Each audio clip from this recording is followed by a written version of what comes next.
It's a great day. My name is Shay Brown, the happy entrepreneur, and welcome to the Happy Entrepreneur Show, the number one business development and revenue focused late night show in the country where we are on a mission. And our mission really is to empower, our mission is to inspire, and our mission is to provide you, that's right, you, the hard working entrepreneur, with all of the resources that are necessary to execute that big vision you have for the people you were called to serve. And on this episode, we have the one and only Lindsey Moore. She's actually in the building today, and she'll be talking about using your platform to build your business. Wow, that sounds pretty cool. Let's talk about that in just a moment. Lindsey, how are you? I'm great. How are you? Oh, I'm doing wonderful. Thanks a lot for being here today. We really appreciate it. Absolutely. Glad to be When here. people hear the word platform, they often think of just social media. When you use the word platform to build your business, what were you thinking about? When I say platform, I stand on a point of yes, mostly social media, but also having something where you can say, hey, this is what I'm doing in the community, and you can take it out to your community and say, this is my platform, this is how I connect, and this is the impact that I made across the states, international, whatever your platform may be. It's like just a visual of what people can see and kind of touch and feel, whether it's on social media or whether you're doing like a pop-up event at like a community event. It's just that visual that people can see. And I guess my question before we get started, and we'll get to your background in the story, we'll get to your backstory, is why are folks today struggling to use a platform to build their business? What's some of the challenges they face these days? A lot of challenges that a lot of people face are just getting on camera. Like, honestly, I think that's one of the number one challenges with a lot of people. It's just getting on camera, being able to face your fears of social peer pressure and what others may think of you. So I think that's like the number one challenge in today's society is just getting on camera, just doing it and getting on camera when you are, if social media is going to be like your number one platform, their visual platform. I think that's the hardest thing is like just doing it and getting on camera, facing your fears. Well, that guess begs another question, which is how do folks take action when they're a little fearful, when they're a little afraid, or better yet, how are you able to move forward when you're fearful? There's no guarantees and no promises. How are you able to move forward to do the things you want to do when sometimes you're feeling a bit fearful? That's a great question because a lot of times I'm very fearful. So I talk a lot about using your platform, but sometimes it's very hard to just get up and do it.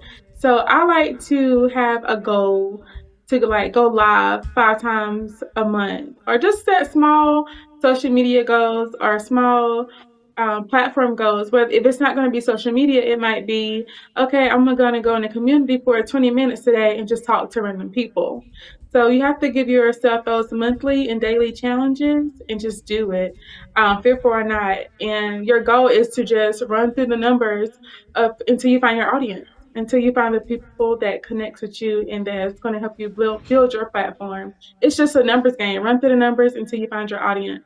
And once you look at it like, okay, everybody's not going to like my platform. Some people might listen but won't follow. It's okay because you're going to run through the numbers until you find your true audience and your true supporters. And when did you first realize that your voice, your story, your message could really help others and build your platform at the same time? What was that defining moment you knew those two really came together for you? It was good for you. For me, it definitely was like fresh out of high school. I got into network marketing and they talked to us a lot about telling our story, building our brand, using that platform to tell our story. And just early on, I knew that I had something special to say. I knew when I spoke, people listened, and I knew I had the power of influence. And I've been working on personal development for a very long time, like I said, since high school. So it has just been instilled in me to use my platform and tell my story. And did you feel vulnerable telling your story? And before we get into that, I think this is a good time to slow down because you mentioned your story a couple of times, and some folks really don't know who you are. Now we're going to find out why she got that purple and white on around her. We're going to find out why that sash is up there. By the way, we're going to find all out in a minute. Don't worry, ladies and gentlemen. I'm going to ask her about that. But first, they don't know who you are. There's somebody in the kitchen right now cooking, saying, I like what I'm hearing, Shay, but who is this person? There's someone right now that might be at work right now, and they're playing in their earphones while they're working, and someone else right now might be at the gym and maybe listen to this podcast. So can you take a moment and slow down? They haven't read your bio. They don't know how famous you are all over the world yet. So can you take a moment and just tell them a little bit about what's your backstory? Who are you? And what's the backstory that led you to doing what you're doing now? So my backstory, just a young country girl from like the countryside, farm life. Just growing up, I'm not gonna say poor, but definitely growing up very appreciative of the things that were given to me. And I really have my mom to thank for building such a strong background and story for me because I follow in her footsteps so much. And just growing up, I followed in her footsteps. I went to school at North Carolina A&T, Aggie Pride. Um, got my degree in business management, and from there, I kind of just stayed in Greensboro, and have been in Greensboro for a very long time. And But what was your first job like after after Green, undergrad? Shout out to all the HBCUs out there. I hear you. I hear you. yeah. My You said, question what is, was go life ahead. like after college? Hmm. Life after college was very different. I was one of those entrepreneurs that tried everything one time. So you'll see me. I've owned boutiques. I've owned currently on a food truck. I've owned so many tax businesses, credit businesses. When I tell you I tried everything at least one time, I was that person that was like, "Well, I don't know if I like it until I try it, and I'm going to try it." So that was me straight out of college, just trying to find a rhythm that I liked. And I fell in love with event planning and decorating weddings, baby showers. So that's what I'm currently doing. And that's how I found my love for decorating and catering, just trying different things. And I'm like, yeah, I love putting on for a wedding. I love catering every part of cooking. So that's where Casey's Craft Shack came from. And ever since then, I've just been I really enjoy doing that. Okay. And you talked about you enjoy cooking. You had a food truck. What type of food truck do you have, and what was that like getting into? So getting into it was very, I'm gonna say easy, only because it was like around the COVID time. I started out selling lemonade, believe it or not. I started out with selling over 200 flavors of lemonade, and that's what grew my business into a seafood bowl crab shack. And it all started with lemonade, slushies, and ices, and then I grew on to seafood bowls, and that's what I'm currently doing now is seafood bowls on a mobile unit, straight to you. Wow. I mean, you've had an interesting journey. For the entrepreneurs out there that's listening right now, that's thinking that, wow, what is her mindset like? What are some affirmations she tells herself? How is she able to have the right mindset and belief system? And with so much chaos going on in the world, what would you say to that person watching now?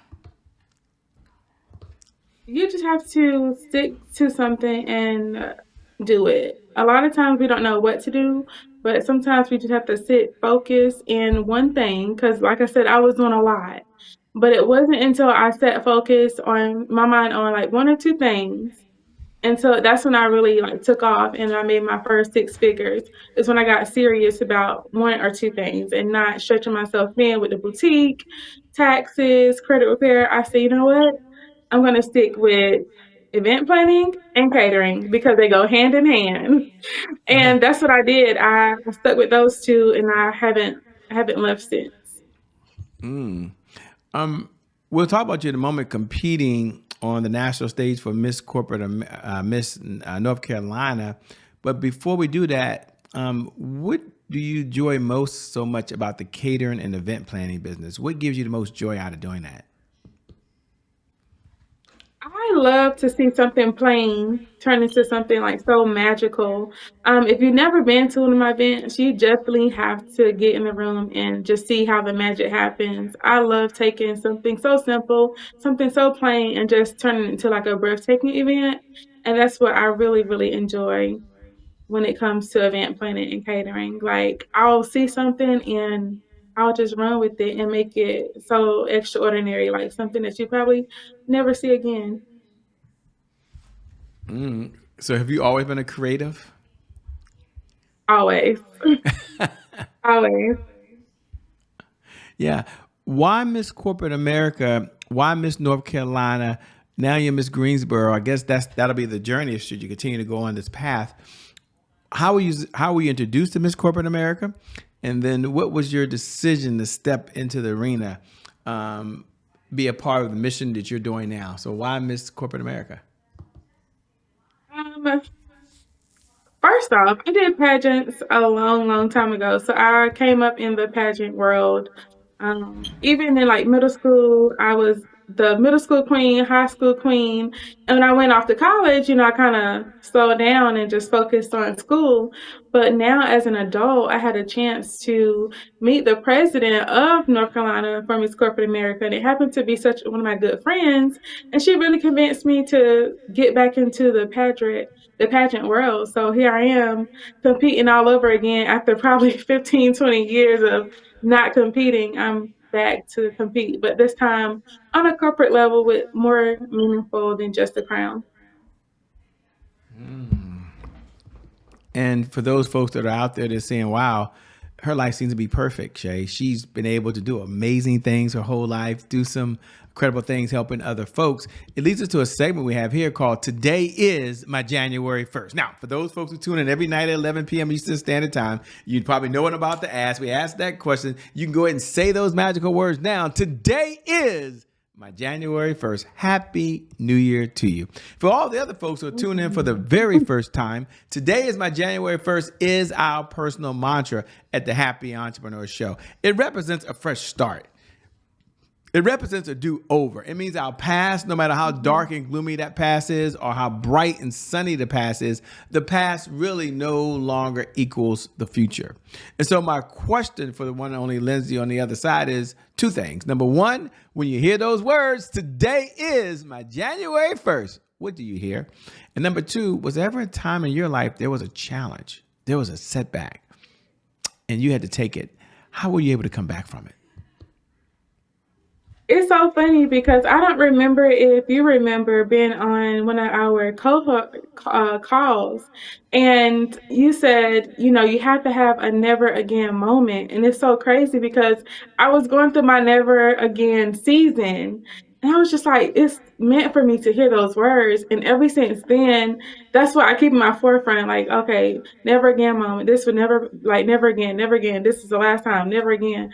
So I really like resonated with that when you said, you got to have those never again moments where, this is it going forward. It's not going to be this way anymore. So last year I had a lot of never again moments. I had a lot of never again moments, and that's why I strive so hard today so I never have those never again moments again. So thank you. I don't know if you even knew how big of an impact you made on that call that night, but it was amazing. Wow. Thank you so much for being authentic, and thank you for sharing.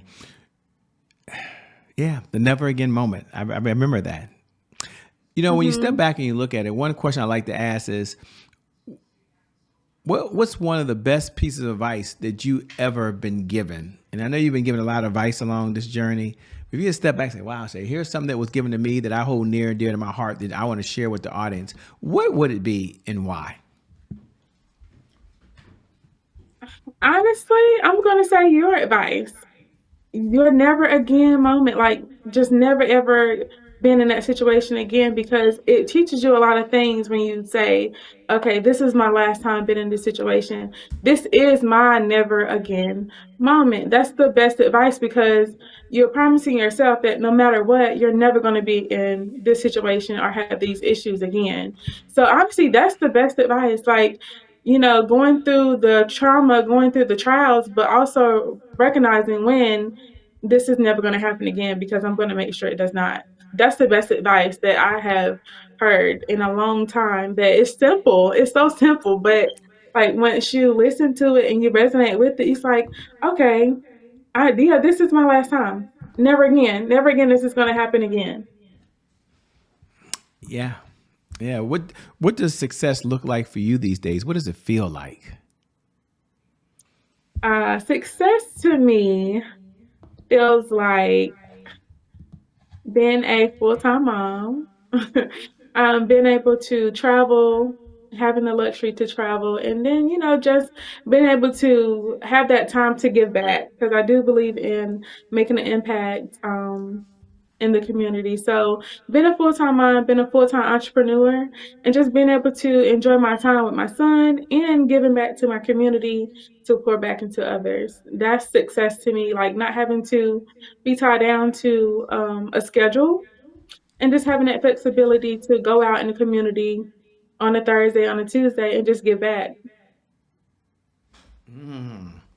Give back, volunteer, do for others. I know that's part of your national anthem. It's part of who you are and what you do, by the way. If you could wave a magic wand as Miss Greensboro or Miss North Carolina, should that happen, or Miss Corporate America, or just be yourself. If you could wave a magic wand and solve any problem in the world. I know it's a question that gets asked and people think, oh, it's so hypothetical. It's so hokey dokey. No, I'm just curious. If you could solve one problem, what would it be and why? If I could solve one problem, it would definitely be like affordable homes. And affordable is different depending on what state, what city you're in. So if I could just solve one problem, it would definitely be affordable homes for not just the homeless, but just for the average size family that's making ends meet that, rent is 50% of their income. Just being able to provide affordable housing for those that don't meet the qualifications for like assistance, but still need some type of assistance. So yeah, affordable housing would be my number one like magic wand kind of thing. I love it. I love it. What do you do for fun when you're not out saving the world, making a difference for other folks? What does fun look like for you these days? Fun for me is definitely traveling. I love to travel, whether I'm going to Dubai, Paris. I'm a traveler, worldwide traveler. But not only is that fun, I get joy out of just involving myself in the communities that I travel to. So everywhere I travel to, I try to give back and pour into the small communities of wherever I go. So I really do enjoy traveling, but I also enjoy, bridging that gap whenever I am traveling for fun. I try to still give back, even though I'm out having fun on vacation. Said, well, as we come down the home stretch, well, first, what type of clients are you looking to work with these days? And where can people connect with you? Where can they find you? Like if they want to connect with you on social media or connect with you on your website, where should they go? What should they do? So my clients are anyone that is wanting a luxury event, whether it's a wedding, a baby shower, a family gathering, a birthday celebration, or just someone that needs catering, home catering, personal chef. You can connect with me on Facebook. My Facebook is Lindsey Moore, or Instagram, and my Instagram is Lindsey Brianna. Or you can follow us on our website at ksenscraftshack.com. Said so well. Let me say thank you so much for being on the Happy Entrepreneur Show. We appreciate it. Can't wait to connect with you again real soon. Absolutely. Thank you so much for having me. And thank you. Thank you to viewers. Thank you for tuning in, by the way, because without you, we don't have a show. And I never get tired of reminding you every night at 11 p.m. Eastern Standard Time, no matter what's going on in your life, whether you're doing really, really well and you're going to that next level of success, or you've been hit with the punch that you never saw coming. The one thing I do believe is that today is your January 1st. And because of just that one reason alone, I believe your best is still yet to come. Your best is yet to come. Your best is yet to come. With that being said, my name is Shay Brown. I'm out. Peace, Lindsey. And we'll see you all on the other side. God bless and keep doing God's work. Bye-bye for now.